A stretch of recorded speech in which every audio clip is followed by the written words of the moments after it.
Kami mengucap syukur malam hari ini, kami percaya Tuhan, Engkau bertahta di atas puji-pujian kami. Dan kami percaya Tuhan, sesuai dengan iman kami masing-masing kami mau tangkap, bahwa ketika kami menyentuh Tuhan, kami akan melihat keajaiban, kami akan melihat perubahan, kami akan melihat lawatan. Berbicara buat kami semua malam hari ini Tuhan, hati kami siap dan terbuka, segala kemuliaan hanya buat nama Tuhan Yesus sampai selama-lamanya. Di dalam nama Yesus yang siap sama-sama katakan, amin. Puji Tuhan. Silakan duduk Bapak Ibu, Saudara yang dikasih Tuhan. Shalom. Apa kabar semuanya Bapak Ibu? Saya berdoa kita tetap semangat ya. Coba colek sebelahnya yang mukanya lesu, mungkin lelah. Saya dari pagi jam 4, setengah 4 ya Bapak Ibu. Dan belum berhenti untuk istirahat sampai saat ini. Jadi kalau saya masih tetap semangat, saudara harus lebih lagi semangat. Amin. Ada satu pengumuman sebelum kita dengar firman. Malam ini akan membaca. Saya mau cerita dulu Bapak Ibu. Kadang-kadang kita ini dalam perjalanan kita, saya percaya semua saudara pasti ingin doanya dijawab.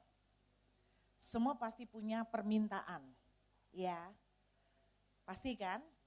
Ada yang malam ini juga sedang menunggu jawaban Tuhan. Ada? Banyak ya. Kadang-kadang kita ini salah fokus. Sehingga banyak pertanyaan-pertanyaan yang muncul seperti ini. Saya sudah berdoa, kenapa Tuhan belum tolong? Saya sudah menyembah, kenapa belum juga terjadi mujizat? Saya sudah melayani Tuhan, kenapa saya ngerjakan sesuatu kok ada aja gagalnya? Kira-kira pertanyaan semacam itu. Karena sebetulnya kita salah fokus. Satu kali ada sepasang suami istri sampai kecewa dengan Tuhan. Dia bilang begini, mana nubuatan dari Tuhan, tidak ada yang jadi. Semua janji Tuhan tidak ada yang terjadi. Lalu mereka tuh kecewa dengan Tuhan dan kecewa juga termasuk dengan hamba Tuhan. Kenapa tidak terjadi?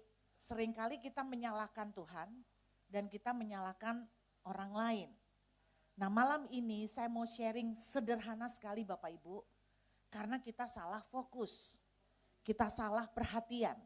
Saya kasih contoh ya, ada seorang petani, dia mau memasuki masa tanam. Dan hari itu, pada masa itu, masa tanamnya akan bakal jadi bagus sekali karena cuacanya terbaik sepanjang tahun itu. Dan kondisi tanah juga terbagus. Jadi petani ini optimis sekali, panenan kali ini akan berhasil. Dan dia optimis sekali bahwa panenan kali ini akan betul-betul memecahkan rekor. Dengan semangat dia menghitung semua berapa kira-kira kalau panenan terjadi, berapa keuntungan yang dia akan dapatkan, berapa hasil yang akan dia peroleh. Singkat cerita, 90% perhatian petani ini banyak difokuskan untuk menyiapkan keranjang. Karena dia berpikir jangan sampai nanti panenan banyak, kontainer penyimpanannya tidak terbagus, sehingga apa yang terjadi? Sehingga panenannya rusak. Hari demi hari dia juga banyak menghabiskan waktu menghitung cuan. Ya kan? Waktu dia bertanam, dia siram, dia kasih pupuk. Tapi kalau mau dihitung 90% perhatiannya lebih banyak menyiapkan keranjang. Dan lebih banyak ngitung cuan, 10% dia kerahkan untuk nyiram, untuk ngasih pupuk, kan bahkan dia pakai ayat lagi. Dia pakai ayat, susah payah tidak menambainya. Terus dia pakai ayat lagi, bagi Tuhan tidak ada yang mustahil. Jadi dia banyak memfokuskan perhatiannya lebih ke ngitung cuan, lebih nyiapin keranjang, yang sebetulnya harusnya dibalik. 10% untuk nyiapin keranjang, ngitung boleh lah, namanya orang juga berhayal ya kan, ngitung boleh lah. Tapi harusnya 90% untuk memperhatikan tanahnya, tanamannya, proses pemeliharaannya, kan kira-kira seperti itu. Nah, dalam kehidupan kekristenan kita Bapak Ibu, orang Kristen sering fokusnya salah. Fokusnya ke doa supaya dijawab. Fokusnya gimana caranya supaya terjadi mujizat. Fokusnya gimana supaya apa yang saya minta dikasih sama Tuhan. Nggak heran kalau anak-anak Tuhan isinya doanya, Tuhan tolong kapan hutang saya terbayar. Tuhan tolong kapan jalan untuk pekerjaan saya dibuka. Tuhan tolong kapan orang itu mengembalikan uang saya yang dicak. Pagi berdoa isinya minta Tuhan jamah orang itu supaya tidak bisa tidur. Supaya mengembalikan uangnya. Siang doa makan disisipkan lagi. Tuhan jamah orang ini supaya mengembalikan uang saya. Malamnya mau tidur ditambah dengan air mata. Karena semakin dihitung semakin ngenas dia. Karena apa? Aduh seandainya dia kembalikan uang saya kan lumayan. Tuhan dengarkan tangis dan doa hambamu. Isi kehidupannya 90% minta jawaban doa dikasih. Isinya minta mujizat. Isinya minta duit. Isinya minta pekerjaan. Isinya minta ruko laku. Isinya minta customer banyak. Kalau boleh tanya siapa yang kayak gini? Kebanyakan kita. Tapi saya belajar satu hal, kita salah fokus. Kenapa? Bapak Ibu, kalau kita main layang-layang, kalau layang-layangnya kita tarik terlalu kencang, apa akibatnya? Putus. Kadang-kadang kita perlu tarik dan diulurin. Benar nggak? Tapi yang sering terjadi dalam kekristenan kita, saya percaya Tuhan mengerti kok saudara dan saya punya banyak permintaan. Tuhan mengerti. Tuhan mengerti kita ini kepingin diberkati, Tuhan mengerti. Tapi jangan 90% diarahkan kepada mengejar jawaban doa. Mengejar mujizatnya. Mengejar apa yang Bapak Ibu inginkan dikasih sama Tuhan. Kalau Anda fokusnya kebalik, saya kasih kabar buruk. Makin ngoyo dikejar, makin hilang. Ini masuk YouTube ya. Soalnya orang itu dengar YouTube. Ada orang, ya saya kaburkan lah. Ada orang istilahnya setiap kali mengirimkan pesan buat saya. Temanya sama Bapak Ibu. Ibu tolong doakan. Supaya Tuhan menjamah orang ini. Supaya apa yang menjadi hak saya dikembalikan. Setiap minggu sekali DM yang saya terima sama. Tolong Ibu Ruth. Saya percaya bahkan dia pakai khotbah saya. Saya percaya, saya pakai deklarasi, saya deklarasikan di dalam nama Yesus. Kembalikan uang saya.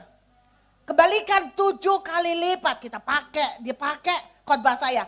Serem juga loh khotbahnya dipakai begitu kan. Terus dia pakai ayat yang lain lagi. Misalnya saya khotbah tentang deklarasi, dia pakai deklarasi supaya orang itu gak bisa tidur mengembalikan duit. Ya kan? Benar. Apa yang saya khotbahkan ujung-ujungnya diarahkan ke supaya orang itu mengembalikan duit. Apa aja khotbah saya. Jadi saudara, dia bilang begini, Tuhan, Engkau adalah Tuhan yang baik, Bapa yang tidak akan pernah tinggal diam ketika anakmu butuh makan, Engkau tidak akan pernah membiarkan dia kelaparan. Dan sekarang aku percaya di dalam nama Yesus, orang itu telah menahan apa yang menjadi makanan saya. Dan aku percaya di dalam nama Yesus Tuhan akan kembalikan makanan saya. Jadi semua ayat ujung-ujungnya ke situ. Nah kita salah. Makin ngoyo dikejar, makin gak dapat. Saya pernah menyarankan kepada beliau. Bolehkah saya sarankan satu ibu? Lepaskan. Dia jawab, ya enak ibu ngomong, karena bukan duitnya ibu. Saya jawab, benar. Loh ya memang toh Pak, memang ngomong itu gampang. Makanya jadi pendeta gampang ngomongnya. Saya cuma bilang, tapi gimana? Saya percaya begini, di dalam kitab Pengkhotbah ada firman bunyinya gini. Lepaskan, lemparkan rotimu ke air. Roti dilempar ke air, apa yang terjadi Bapak Ibu? Bisa dimakan gak? Namanya roti dilempar ke air gak bisa dimakan, rusak loh. Tapi Alkitab bilang begini, maka kamu akan mendapatkannya kembali beberapa saat kemudian. Jadi ada satu prinsip di Alkitab, jangan tarik keras-keras, ngoyo, fokus di sana. Lepaskan. Nah ini yang saya mau bilang, fokus kita jangan salah. Amin saudara, semua punya keinginan. Saya mau bagi satu tips simple. Coba buka Mazmur 37 ayat keempat. Mazmur 37 ayat yang keempat. Puji Tuhan. Mazmur 37 ayat 4. Yuk Bapak Ibu kita baca sama-sama yuk. 1, 2, 3. Dan bergembiralah karena Tuhan. Maka ia akan. Amin. Dalam bahasa Inggrisnya, maka akan dia berikan kepadamu the desire of your heart. Yang mengerti bahasa Inggris, the desire of your heart. Yang kamu rindukan. Saya mencoba melihat bahasa aslinya. Karena kadang-kadang orang menerjemahkan begini. Maka Tuhan akan memberikan kepadamu apa yang diinginkan hatimu yang sifatnya rohani. Yang jasmani enggak. Tapi setahu saya tidak ada tulisan begitu. Kadang-kadang kita ini gimana ya Bapak Ibu kalau mau minta sesuatu sama Tuhan itu puhoise karena merasa kurang rohani. Anak saya pernah tanya, Mami kalau aku misalnya ini contoh simple. Kalau aku menginginkan calon suami yang ganteng, kedagingan enggak ya Mami? Menurut Bapak Ibu kedagingan enggak? Kalau aku kepengen punya calon suami yang ganteng boleh enggak Mami? Tuhan kira-kira memandang jijik dan berkata begini, jadilah kudus. Saya percaya Tuhan seorang papa, dia menghargai keinginan anaknya. Dan setahu saya ayat ini tidak ada tambahan koma, misalnya begini. Maka ia akan memberikan kepadamu apa yang diinginkan hatimu kecuali soal uang. Enggak ada kan? Maka ia akan berikan kepadamu apa yang diinginkan hatimu kecuali soal materi. Enggak kan? Berarti apa yang diinginkan hatimu. Tapi kuncinya, ini fokus kita malam ini mulai hari ini. Amin saudara. Dan saya percaya kalau saudara praktekkan, saudara akan melihat pertolongan dan mujizat Tuhan. Kira-kira beberapa hari lalu saya mendapatkan WhatsApp. WhatsApp ini dari salah satu anggota komunitas. Beliau dari Jakarta. Dan apa yang Ibu ajarkan, saya ikutin dan saya lakukan satu persatu. Lalu dia bilang, dia cerita tentang mujizat yang dia terima. Saya sangat terharu. Pada dasarnya, kalau kita ngikutin apa yang Tuhan ajarkan, kita akan melihat hal yang luar biasa. Kalau saudara belum melihat hal yang luar biasa, sederhana. Karena sering kali kita tidak mengikuti apa yang Tuhan ajarkan. Kita cuma maunya mujizat dan berkat. Nah mari kita lihat dari ayat ini. Jangan sampai fokus kita salah. Apa yang diinginkan hatimu akan diberikan oleh Tuhan, yaitu syaratnya bergembiralah karena, apa Bapak Ibu? Dan bergembiralah, apa Bapak Ibu? Dan bergembiralah karena Tuhan, maka apa yang diinginkan hatimu akan diberikan. Kata bergembira karena Tuhan, bahasa aslinya Anda dengarkan baik-baik. Anda lakukan ini aja, percaya deh. Setiap firman yang Tuhan ajarkan, ikutin aja. Maka apa yang difirmankan, pasti kita alamin. Kata bergembira karena Tuhan artinya bahasa aslinya bukan begini. Hahaha gitu, enggak. Bukan kita bersukacita gitu, bukan. Kata bergembira karena Tuhan adalah menikmati Tuhan. Kalau bahasa ini saya kalimatnya atur lagi, jadi gini. Nikmatilah Tuhan, maka Ia akan memberikan kepadamu apa yang diinginkan hatimu. Jadi tema malam ini, nikmati Tuhan. Bagaimana menikmati Tuhan? Menikmati Tuhan tidak ditentukan dari jam doa saudara. Banyak orang pikir, wah dia ini dekat Tuhan dan cinta Tuhan. Karena doanya 6 jam. Saya ketemu sepasang suami istri yang laki doanya 6 jam. Istrinya merasa bersalah. Aku kenapa enggak bisa doa 6 jam kayak suamiku? Aku merasa bersalah loh sama Tuhan. Tapi gimana aku mau doa 6 jam, baru doa aja anakku ngek. Baru berdoa anakku, mami. Nanti berdoa lagi, mami, anaknya 3, masih kecil-kecil semua. Jadi aku gak bisa berdoa 6 jam, jadi aku tuh merasa aku bersalah sama Tuhan. Jujur ya aku merasa Tuhan tuh lebih seneng dan sayang sama suamiku daripada aku. Karena aku lebih sibuk ngurusin anak daripada Tuhan. Kebetulan suaminya ada di situ, saya langsung tanya, Nyo, mumpung cuman kita bertiga, kita jujur ya. Karena Cece juga gak bisa berdoa 6 jam. Cece mau nanya, 6 jam kamu berdoa, itu kamu ngapain Nyo? Bahasa roh Oke. Jadi 6 jam tuh bahasa roh terus. Campur bahasa roh dan nyanyi. Oke. Mau tanya, waktu bahasa roh sama nyanyi, porsinya berapa persen? Hampir 50-50. 50% nyanyi, 50% bahasa roh. Jadi habis, capek nyanyi. Nanti nyanyi, muter-muter, bait 1, bait 2, refren, bait 1, bait 2, refren. Nanti ganti lagi, nyanyian lagi, bahasa roh lagi. 6 jam. Wow, keren. Saya tanya lagi. Waktu kamu bahasa roh, Cici mau tanya, jawablah jujur. Apa yang ada di otak kamu?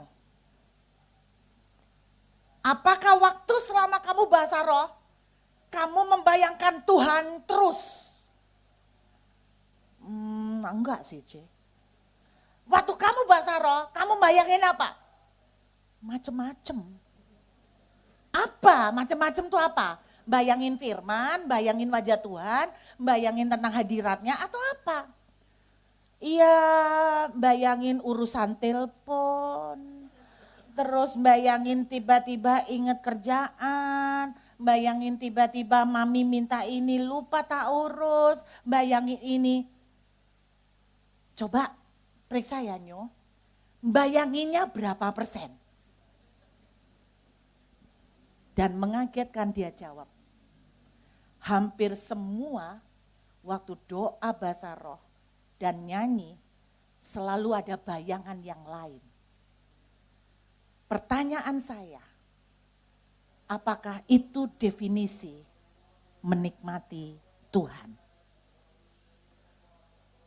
Percuma 6 jam, bayangin aduh hujan jemuran belum diangkat. Aduh lupa tadi kompor udah dimatiin belum. Terus tiba-tiba handphonenya bergetar. Geret. Pertama Anda cuekin, nyanyi terus. Geret. Siapa sih ini? Anda kan konsentrasi pasti buyar toh. Anda ingat kisah wanita pendarahan 12 tahun? Berapa lama dia menjamah Yesus? Tolong kasih tahu saya. Berapa lama dia menyentuh Tuhan? 5 menit? Gak ada. Betul? Tapi dia bisa menarik mujizat Tuhan. Betul? Waktu Yesus berdesak-desaan dalam kejadian tentang wanita pendarahan, saya mau tanya, ada kemungkinan gak ada orang-orang yang lebih menjamah Yesus daripada perempuan ini? Ada gak orang-orang yang lebih nempel badannya ke Yesus lebih lama dan panjang daripada perempuan ini? Ada terjadi kemungkinan gak ada orang yang bisa narik badannya atau jubahnya Yesus lebih kenceng daripada perempuan ini? Tapi pertanyaannya, apakah mereka bisa menarik kuasa Tuhan? Gak bisa. Berarti bukan penentuannya dari berapa jam Anda berdoa, bukan penentuannya dari berapa kerasnya Bapak Ibu teriak-teriak bahasa roh, bukan ditentukan dari Anda nengkingnya, tapi ini yang menentukan hati perempuan pendarahan ini ketemu dengan hati Tuhan. 1 detik, tapi dengan hati yang hancur dan menangis dengan Tuhan. Itulah menikmati Tuhan. Anda doa 1 jam, isinya bahasa roh, lalu nengking orang yang tidak bayar, lalu menyebutnya, lalu deklarasi, lalu mengarahkan tangan di dalam nama Yesus, bayar. Itu menikmati Tuhan atau bukan? Bukan. Itu menikmati siapa? Menikmati dirinya sendiri. Itu sebabnya kita tidak pernah melihat keajaiban. Menikmati Tuhanlah, maka apa yang diinginkan hatimu akan diberikan. Kapan terakhir kali Bapak Ibu berdoa, nyanyi 1 lagu, enggak sampai lah baru 1 bait, tapi Bapak Ibu itu bisa senyum-senyum sendiri sama Tuhan. Kapan terakhir Bapak Ibu tuh diam, datang ke Tuhan, bahkan mungkin enggak ikut nyanyi, tapi Bapak Ibu itu bisa senyum-senyum sendiri, bukan karena membayangkan pacar, bukan karena membayangkan orang lain, tapi Bapak Ibu membayangkan wajah Tuhan, dan saudara bisa tersenyum dengan Tuhan. Aduh Tuhan kau baik, itu menikmati Tuhan. Bapak Ibu kalau Anda percaya, coba kita praktekkan ayat ini. Nikmati Tuhan, maka desire of your heart akan diberikan oleh Tuhan. Bukan ukuran berapa jam, tapi ukuran berapa kualitasnya dari setiap Anda berjumpa dengan Tuhan. Anda praktekkan. Anda sebentar menghampiri Tuhan. Saya enggak bilang Anda enggak boleh minta. Boleh. Tapi jangan fokus di sana. Belajar nikmati Tuhan. Anda ingat cerita Maria dan Marta? Betul? Maria dan Marta kedatangan Yesus dengan murid-muridnya. Nggak bisa bayangkan, nggak ada telepon duluan, nggak ada booking appointment. Yesus ujuk-ujuk datang sama 12 murid, berarti kedatangan tamu 13 orang. Otomatis Marta itu panik karena nggak nyiapkan makanan. Lalu Marta panik dan sibuk untuk nyiapin makanan. Lalu Yesus berkata, Marta, engkau menyibukkan diri dengan banyak hal. Tapi hanya 1 yang perlu dan Maria telah memilih yang terbaik. Kalau dalam dunia perusahaan, Bapak Ibu garis bawain ini ya. Kalau dalam dunia perusahaan, pegawai mana yang Bapak Ibu pilih? Marta. Masalahnya cerita ini bukan tentang polisi perusahaan. Cerita ini bicara tentang hubungan dengan Tuhan. Bagi perusahaan, mereka akan memilih Marta yang sibuk. Tapi di dalam hubungan dengan Tuhan, Tuhan lebih seneng Anda nempel sama dia daripada Anda sibuk mikirin 5 lagu rohani cepat, 5 lagu lambat, bahasa roh setengah jam, atau ritual apapun. Bagi Tuhan, Tuhan dah pusing itu. Bagi perusahaan, mereka pusing dengan ritual tertentu. Lu mesti pinter ngomong, mesti punya pengalaman marketing, mesti rajin. Bagi Tuhan, dia tidak mementingkan apa yang Anda persembahkan dengan segala bentuk fisiknya. Bagi Tuhan, dia mementingkan Anda menikmati Tuhan. Satu kali seorang worshiper, namanya Jen Johnson. Kalau Anda tahu sekarang lagu-lagu yang kita pakai, itu kebanyakan lagu-lagu yang diciptakan oleh Elevation Worship. Elevation Worship. Jadi lagu-lagu yang banyak kita pakai sekarang ya. Lagu apa ya? Pokoknya yang sekarang yang lagi hit lagu apa? Elevation Worship itu. The Goodness of God itu dari Elevation Worship ya kalau enggak salah ya. Iya Battle, oh Battle ya. Kalau Elevation Worship, oh ya Battle ya. Goodness of God itu Battle ya. Oh, enggak, saya keliru. Jen Johnson ini adalah worship leader dari Bethel Church. Ya, Bethel Church di Reading, Amerika. Saudara, dia ini, waduh kalau nyembah, kalau worship, waduh ini ilmu perworsipan enggak jalan. Perworsipan ala Indonesia. Jadi Bapak Ibu bayangkan kalau dia worship, kita kadang-kadang kan ada lagu baru ya. Benar ya? Bermazmurlah, nyanyikan nyanyian baru ya kan. Kita jujur ya para worship leader dan pemusik, karena juga saya berasal dari background pujian penyembahan. Kita kalau nyembah Tuhan, mohon maaf. Kita ini kalau nyembah Tuhan, lagu kita ini kalau antar lagu selesai, selain bahasa roh, kita menyembahnya kayak gini. Haleluya, Tuhan Yesus baik, terpujilah Tuhan. Kalimatnya itu aja ya. Terpujilah Tuhan, Engkau baik, kayak gitu-gitu kan. Loh Anda perhatikan, hampir kita semuanya. Enggak pemimpin pujian, enggak jemaat, semua kita begitu. Tapi saya sangat terkesan dengan Jen Johnson. Kalau nyembah, selain berbahasa roh, dia tiba-tiba menyembah begini. Kalau di bahasa Indonesia kan, dia bahasa Inggris kan. Kalau bahasa Indonesianya gini. Tuhan aku ingat, suatu hari kau bawa aku ke rumah sakit. Kayak gitu loh. Saya sampai bingung, ini penyembahan ala apa? Aduh saya bilang gini, ada bayangin ya kalau tiba-tiba, siapa Alex ya? Tiba-tiba Alex mimpin pujian, terus Tuhan ku ingat, hari itu aku sendirian di kamar. Saudara, Anda bisa bayangkan kalau Alex nyanyi seperti itu. Anda akan bilang, wah ini orang sesat ini. Ini orang gila nih. Jen Johnson kalau nyembah, kalimatnya seperti itu. I remember I was in the hospital. And I remember how I felt alone. And I remember I saw you, Lord. Gila kan? Gak ada dari kita yang menyanyikan lagu baru jenis begitu.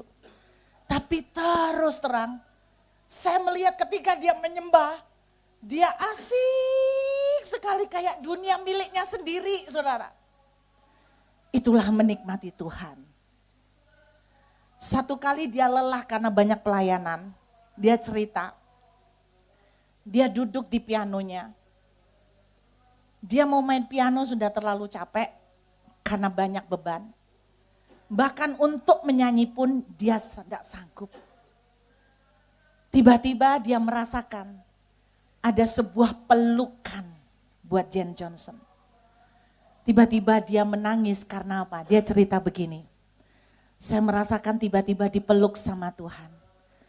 Lalu tiba-tiba saya merasakan ada sebuah suara. Nak, diem aja.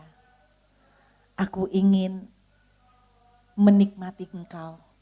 Dan aku ingin engkau menikmati aku. Kadang-kadang menikmati Tuhan tidak terlalu banyak tingkah juga loh. Ternyata dia begini, hati berjumpa dengan hati itu jauh lebih powerful. Saya ingin mengajak Bapak Ibu, mari ketika saudara mulai memperbaiki hubungan pribadi dengan Tuhan, Anda akan melihat ayat itu terjadi. Dalam Injil Yohanes diceritakan tentang saudara dan saya carang. Yesus pokok dan kita carang. Buah nempel di carang. Betul? Buah nempel di carang ya. Tapi saya mau tanya, siapa yang menghasilkan buah? Apakah carangnya? Tidak. Buahnya dihasilkan ditentukan dari akar dan sebagainya. Carang cuman ditempelin buahnya. Carang cuman jadi tempat penitipan untuk nempel buah, betul enggak? Saudara dan saya carang. Setuju? Carang tidak pernah bisa bikin mujizat. Saudara tidak bisa bilang begini, oke di dalam nama Yesus mujizat terjadi lalu Anda ngejen. Keluar mujizat. Enggak. Jadi jangan dipikir Anda doa puasa ngeden, bersujud tersungkur, makin ngenes, makin Tuhan tidak tahan. Makin menggerang, makin Tuhan tidak tega. Enggak. Jadi saya merasa kita banyak sekali seperti carang tapi ngejen loh. Carangnya ngejen. Kayak orang mau ke belakang tuh ya. Enggak bisa. Carang tidak akan pernah bisa menghasilkan buah. Kapan buah terjadi?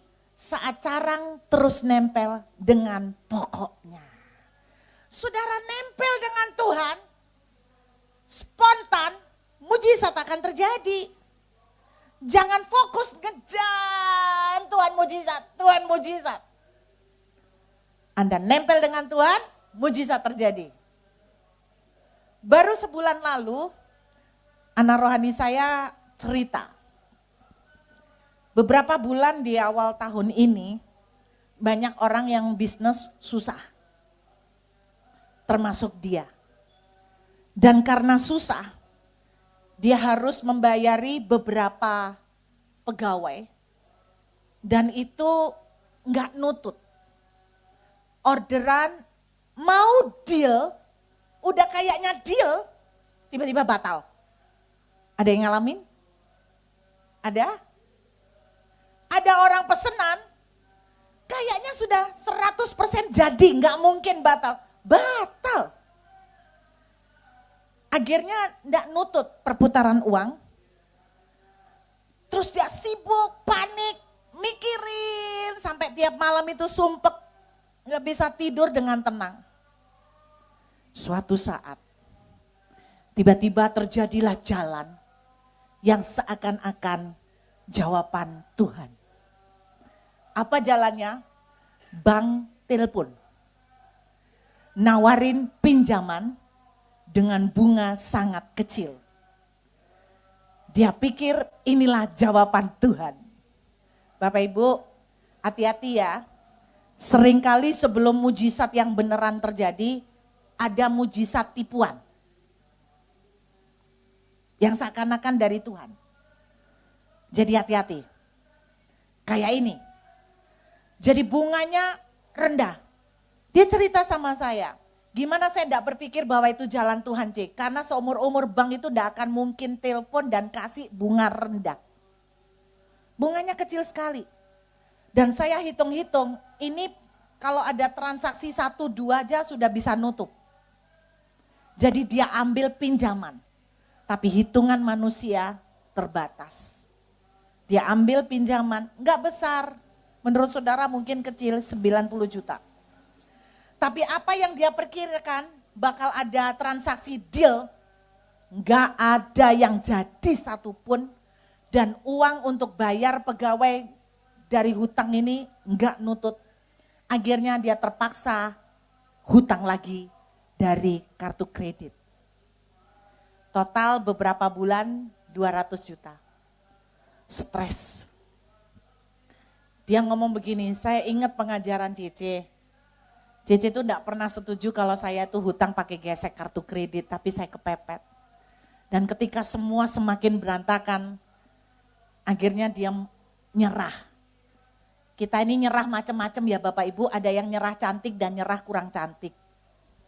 Nyerah kurang cantik itu maksudnya karena kepepet Pak, gak ada jalan yang lain jadi menyerah. Nah dia menyerah. Dan ketika dia menyerah, dia enggak sanggup mikir, tapi Tuhan itu baik loh. Biarpun menyerahnya enggak cantik, tetap Tuhan itu perhatikan. Dia datang berhari-hari, sudah enggak mau minta sama Tuhan. Dia cuma bilang, Tuhan maafkan kami salah jalan. Udah, dia enggak minta Tuhan.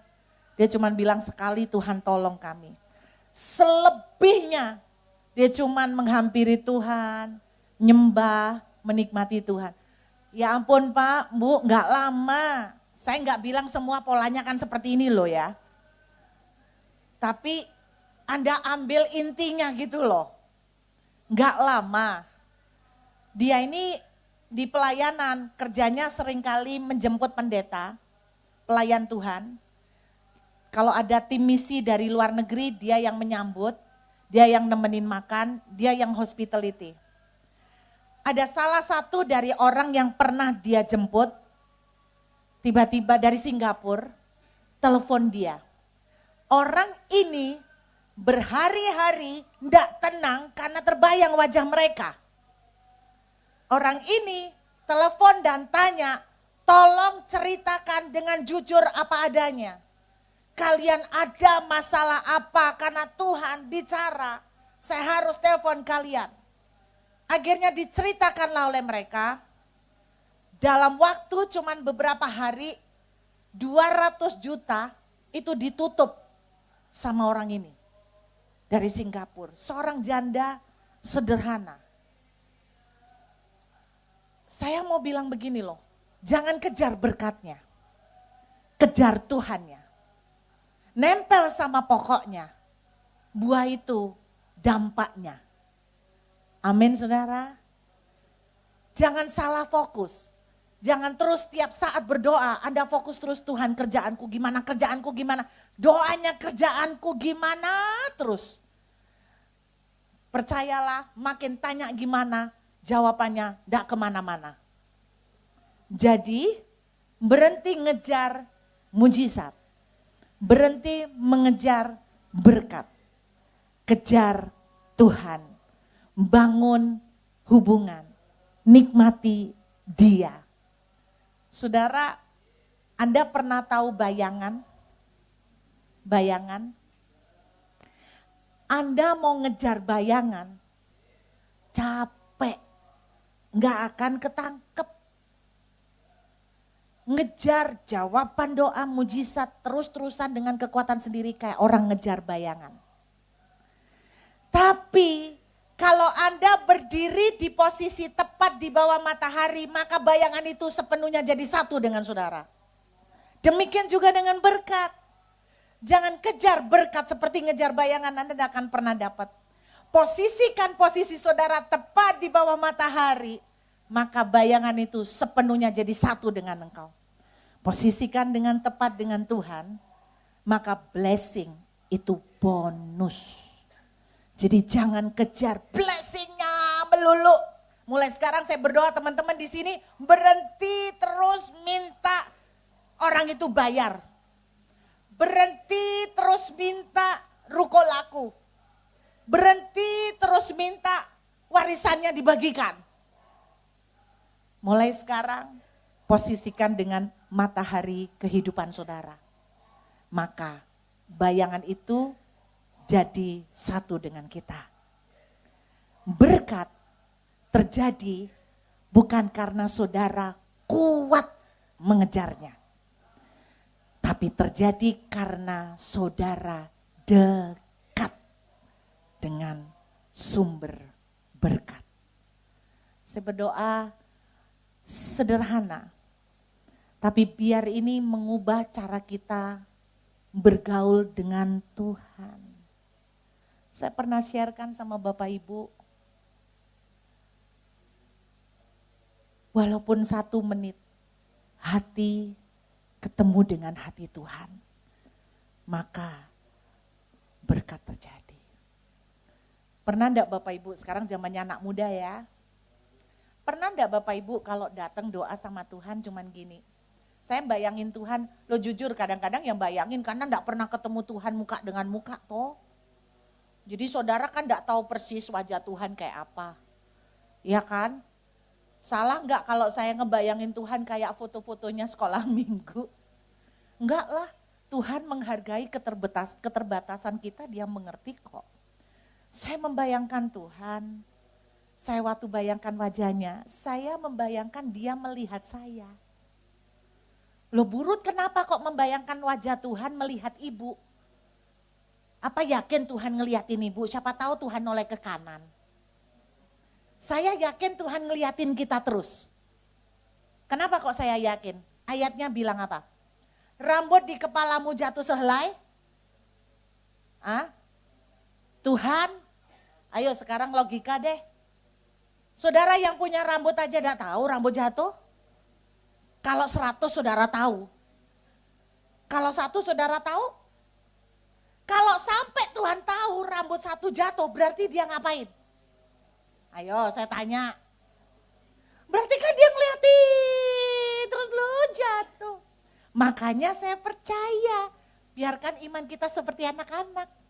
Saya percaya waktu saya duduk mulai ngomong atau bahkan mulai mengarahkan pandangan ke Tuhan, saya membayangkan, saya memandang dia ada di depan saya ngeliatin saya. Dan kalau dia ngeliatin saya yakin dia akan ngeliatin senyum-senyum. Kenapa kok senyum-senyum?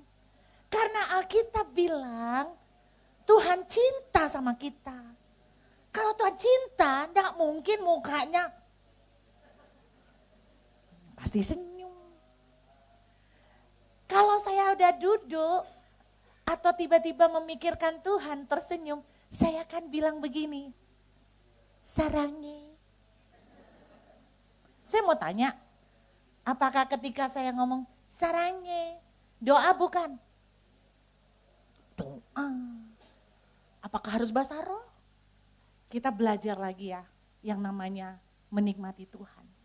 Apakah dengan diam bukan menikmati Tuhan? Ya kan? Apakah menikmati Tuhan itu dikondisikan dengan bahasa roh? Enggak. Hati dengan hati, sarangi. I love you. Jen Johnson bilang dia merasakan pelukan Tuhan. Dan dia bilang, saya enggak nyanyi, saya enggak ngucap apa-apa. Saya cuman diam. Tuhan kepingin, kadang-kadang Tuhan tuh kepingin kita diem loh. Loh ya, kita ini terlalu gerak aja bahasa roh. Tuhan kadang-kadang kepingin dia menikmati kita menikmati Tuhan. Mari kita melatih Bapak Ibu. Saya percaya pada waktu kita melatih menikmati Tuhan, sambil cuci piring bisa enggak? Bisa. Potong buah. I love you Bapak. Kadang-kadang pertanyaan saya konyol. Bapak lagi apa? Saya enggak tahu di sana lagi sibuk apa ya Papa ya. Kadang ngomong kayak orang edan, sungguhan. Tapi saya mau bilang, siapa yang bisa menghakimi? Hanya Tuhan yang tahu hati kita. Mulai sekarang teman-teman di Raja Wali adalah teman-teman anak-anak Tuhan yang menikmati Tuhan. Anda akan lihat, Anda tidak akan pernah tahu. Ketika Anda nempel, buah itu muncul di luar ekspektasi. Jangan kejar berkat terus. Saya percaya Tuhan tahu keinginan kita. tapi fokuskan dengan benar. Amin Bapak Ibu. Serius. Ya, yang penting hati kita gimana sama Tuhan. Amin. Jadi sekarang saya tuh tidak terpesona dan juga tidak terpengaruh dengan bahasanya orang. Karena hanya Tuhan yang tahu hati.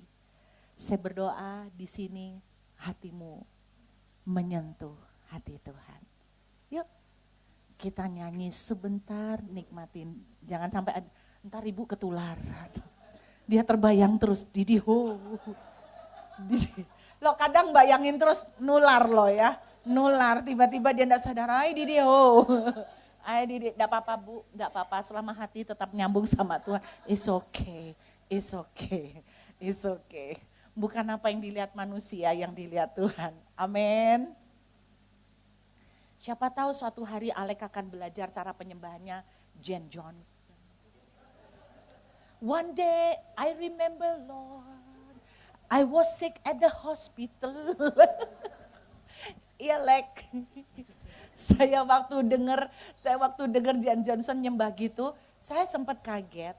Tapi honestly jujur waktu dengar dia penyembahan, dia cerita dia di rumah sakit, saya nangis loh. Saya bilang begitu indah, seperti hati yang nyambung dengan hati Tuhan. Kita hampiri Tuhan yuk.